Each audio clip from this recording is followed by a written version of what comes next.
What is up, everybody? Welcome back to the Royale YouTube channel. I am your host, as always, Kevin Coleman, and we are back with a different edition of the channel here. I wanted to have some fun this week for our mock draft video, and so what we did is I got together a bunch of analysts and fans and everybody out there, and we did a Dynasty mock draft. And so what I wanted to do with this, now I know no one's doing a mock draft now, although there are some degenerates out there, is I wanted to look, and I kind of and so we're going to go round by round, 3 rounds at each. We did 12 rounds of just where are the values at right now. And so we could talk about player values and say, hey, where are these guys at? You could use this board for, I think, a lot of different reasons. So like you could use it for, hey, trade value. Where is that at? What guys are kind of moving up and moving down? How are they moving around the board? And just kind of go over, generally speaking, like what can we do in Dynasty and what can we do a little different? And I thought it'd be fun to kind of dive into it. So let's look at the rounds. So let's start with rounds 1 through 3. So each round, what we're going to do, and you can see it up here, and you can see the first 3 rounds. We did it on Sleeper. There's our guys. And where I looked at is I said, okay, what is the biggest value change? So for each round I did this. First one's Jalen Hurts. He's at the 105 in a super flex. Now, most Dynasty leagues are super flex. If you don't know what that means you start 2 quarterbacks, or you can start 2 quarterbacks, a quarterback in the flex spot. So it changes quarterback's value. But if you look here, it's interesting. So when Allen, Mahomes, Herbert, Chase, and then Jalen Hurts. Hurts was not getting drafted in that spot in Dynasty because people are worried about his long-term Dynasty value. But through the first 8-9 weeks of the season now we've seen, essentially Jalen Hurts is B1. He is QB3 on the year. Points per game, he is up there at QB2. I mean, he has solidified himself as a quarterback in Dynasty that you can feel comfortable taking at the 105.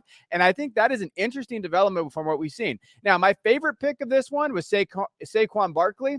And the reason why I say Barkley, because he's still going to the 3rd round. But when you're looking at Saquon and what he's been able to do this season, I've been very happy with his effort. Running back 3, he's increased on his value. He's averaging 19.6 points per game. So when you're looking at Saquon, getting them still in the 3rd, and I love that start for FF Commish. Mahomes, Barkley. I mean, legitimately, you're getting guys that could basically win you your league next year. I mean, that's QB1. In Mahomes, or top QB, top 5, and then McCaffrey, Barkley could finish there. Right now, they're 2 and 3 on the year. I mean, that's a legitimate way to start off a contending team right away. My least favorite pick was probably Najee Harris. Harris has not looked good this season with what you just seen overall, what he's been able to do. He's getting kind of outplayed by Jalen Warren there. He is not now, whether you think that's offensive reason or his play style right now, he's running back 23. He's only at 9 fantasy points per game. That's scary for a running back, especially in Dynasty, especially how far we've seen these running backs fall off. But that is an interesting thing there. Now, I do want to note, this was right before Hall got injured. He did go at the 109, I believe. Yeah, 109. But we did a mock right after this in another one that I was doing, and Hall went at the 204. So you legitimately could just flip that. Like, his value has not changed. So Breece Hall's injury has not definitely changed that much. They're basically a round difference, but he's held his value in a lot of leagues, especially in Dynasty leagues. So I just wanted to know, because we've seen Javonte Williams fall. He fell to the 311 when he was getting drafted in the 1st round at the end of the 1st, but we haven't seen Breece Hall fall. So I think there's a little bit of a difference there, but I just wanted to point that out. Now, let's go to the rounds 4 through 6. So this is where it got a lot of fun, and it gets interesting because now it's hard to value these guys. Now, you can see throughout the boards, I love the Josh Jacobs pick in terms of just biggest value change. Remember, Jacobs was being left for dead last offseason in Dynasty leagues. Now he's running back 5 on the year in total points. He's 20.1 in fantasy points per game. I think that's what he sees, and he's returned all of his value.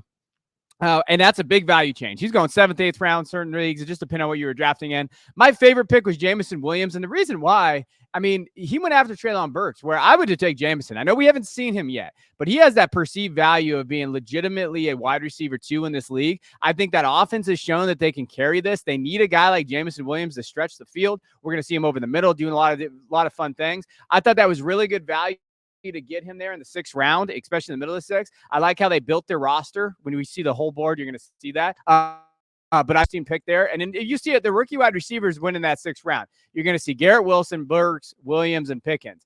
And so I think that's an interesting development in terms of where those rookies are. Usually we see the rookies jump up. Olave and London went in the 4th. Is there that much of a difference between Garrett Wilson and London and Olave? I don't know, but it is an interesting kind of look at that value. My least favorite pick was Dameon Pierce. It's not that I hate Pierce as a player. He's been running back 13 this year. He's looked good, 15.4. I just think that might have been a little early for Pierce, who that's a little bit of a risk right there. He had those 3 picks there: Pierce, Jones, pickups. I think those are Dynasty. And I think with Dameon Pierce, we've seen this time and time again with running backs of his draft capital. They get left for dead out there in the Dynasty landscape, especially just Dynasty value overall. So I think there is a question mark of whether or not Dameon Pierce can hold his value. And I think we've seen historically they can't, even like James Robinson, these other guys that we've seen, Elijah Mitchell. So I do think Dameon Pierce was a I don't think it's a head scratcher. Win now if he could do that. If they don't, I think there's just a lot of risk before the draft and before the free agency and what we look at. But there is your rounds 4 through 6. Now, round 7 through 9. Let's take a look at this one. So, this is where you're going to start seeing some of the older guys here as we come through. DeAndre Hopkins at the 7-11 is interesting because he's playing so damn well right now, and we've seen him come back. He's been a wide receiver 1, and obviously he had the talent. Little PEDs will do that for you. They'll help you there. But biggest value change for me is Keenan Allen. Keenan Allen's went in the basically 8th round here, and at the end of the 8th. And I think that's that injury. That's that age cliff. Allen was going in the top 4 rounds because of his tie with Herbert. I mean, he was legitimately going 4, 5, or 6, depending on what draft you were in. Now we're seeing that shift down to the 8th and 9th. I think that changed in terms of his value overall, what he's been able to do this season. And I think there's some question marks there. Now, my favorite pick, Brandon Ayuk, man. I love Brandon Ayuk. I think he's still valuable in leagues. I know with McCaffrey getting there and all of those things happening, but if you can get Ayuk and where he got Ayuk at, and it was just in terms of his value overall, like you're looking at a guy that probably can put up wide receiver 2 numbers in the 7th round. I'll take that. Like, I think that there's a way to manipulate the value market there. And if you think about if the rookies are included in this, which we will do later on this channel, Ayuk's going to be an 8th or 9th or 10th round guy. So I think that that Ayuk right now is wide receiver 12 overall. When you're looking at just what he's been able to do on the season, like he's right there. He's a wide receiver 1, and he's averaging 13.9 fantasy points per game. We've seen kind of the dip on fantasy points for our wide receivers right now. But if you're looking at overall, he's doing very, very well for himself. So moving forward, especially with Lance or these other guys, I think there's value there. Now, my least favorite pick is Zach Wilson. And I know it's super flex. And if you look at the team build, he had to take a quarterback there. But Zach Wilson is just not doing it for anybody right now. He has looked absolutely bad. Now, he's averaging over 20 points, but I think the question mark is, will the Jets move on with him? And I think maybe because of the quarterback market where it's at, and I think maybe moving on, but he's like in that Daniel Jones range. No matter where you draft him, you're not going to get the value back. And I think that's the question mark you have with Daniel Jones, just based on where he's going in his draft capital. Now, let's look at rounds 10 through 12. So this is the different rounds. Now, my favorite, biggest value change here. First, our guy, Allen Robinson, has seen a swift decline here, drafted in the 11th round. And I understand why. He just hasn't been good this season. And I think there's moving forward, you're really nervous about him in Dynasty. Just so many good wide receivers out here that do you want to waste a pick on Allen Robinson? Now, this is the late rounds. We understand that. He's actually wide receiver 58 right now, which is not great. And he's averaging 8.1 fantasy points per game. Not great there. He did have a better weekend this last weekend. But when you're looking overall, I mean, he's seen a big drop in his value. And that's a risk you take with taking those older wide receivers in your leagues. And you're hoping that they have those not breakout necessarily, but those years that you're like, hey, he's tied with Stafford in that offense. He's going to do well. Now, my favorite pick, Greg Dulcich. Now, I just did a football guy's video on Dulcich. He's been actually great. 17 targets the last 3 games. He's tight end 1 right now. He's averaging 12.1 fantasy points per game and at the tight end position. He's a tight end 1 already. And that just tells you everything you need to know about the tight end market. But you get him in the 12th round. Now, this was not a tight end premium league, but that is a perfect target in dynasty leagues to target late and just add as many guys as you can up until Greg Dulcich. Now, I think that dynasty value ADP is going to go up a little bit. So it's going to be interesting to see where he goes in like tight end premium leagues. But if you can get this guy in the 11th, 12th, 13th round, he's a tight end 1 based on where the market is.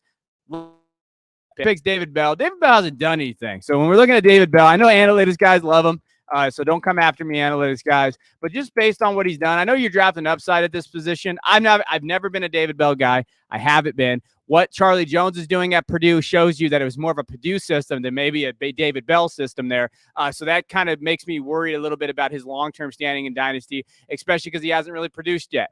But those are my picks there. Other picks that kind of Wandale going in the 11th, interesting. I still think Calvin Ridley in the 11th is a great shot. If you can get Calvin Ridley late, offense that we're seeing him in this year, like I know that they're rushing attack and everything there, but he could be the legitimate wide receiver one with London and Pitts in there. Like that offense looked fun. If they add to that quarterback room next year, that's what you're projecting. Or if he moves on somewhere else, I think Ridley could be a fun pick late in these types of drafts. Now, I want to give you the full board here so you can pause it. You can take a look at everybody in there. I was there at the 107. I took Jefferson and Waddle, and then I got Walker. And for me, like I was just building around guys. And then I took Justin Fields, who has been a low-end QB1, Marquise Brown. And then you're just kind of going over there, Jamison Williams. Like my draft is how I like to build my rosters. If you read my work, if you understand that, okay, I like to build my dynasty roster like that. And then if you look over here, I mean, I like a lot of these guys. Renshaw, my guy Renshaw.